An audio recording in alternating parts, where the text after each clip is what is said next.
Bapak Ibu Saudara-saudari yang terkasih, Shalom. Hari ini Jumat pertama dalam bulan Juli, Jumat biasa pekan ke-13, kita didengarkan satu kisah dari Injil Matius tentang Yesus yang memanggil Matius, makan di rumah Matius, makan bersama dengan para pemungut cukai dan orang-orang berdosa yang lain.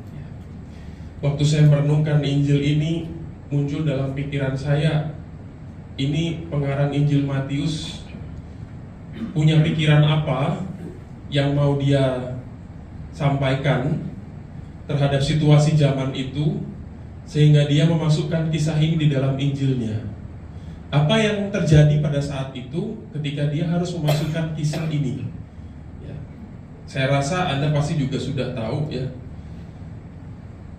Yang terjadi dalam pemahaman zaman dulu adalah terungkap dari pertanyaan yang dilontarkan oleh orang-orang Farisi kepada murid-muridnya. Mengapa gurumu makan bersama-sama dengan pemungut cukai dan orang berdosa? Itu memuat kondisi pada zaman itu sebuah pemahaman tertentu bahwa dosa haram atau yang tidak suci itu menular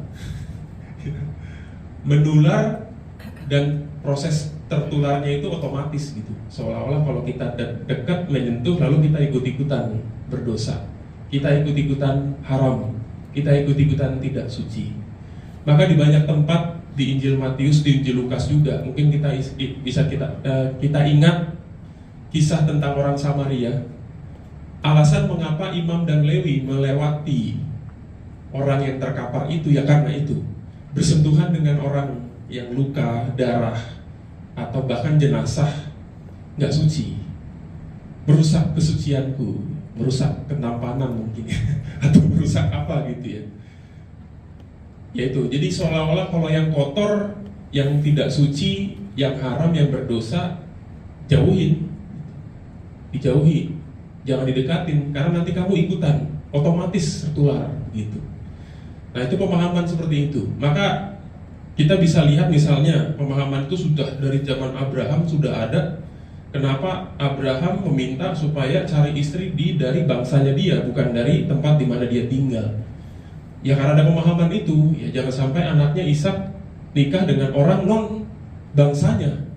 Ya karena ada anggapan non bangsa saya adalah orang yang kita nggak tahu dia menyembah dewa mana, kita nggak tahu kehidupannya bagaimana.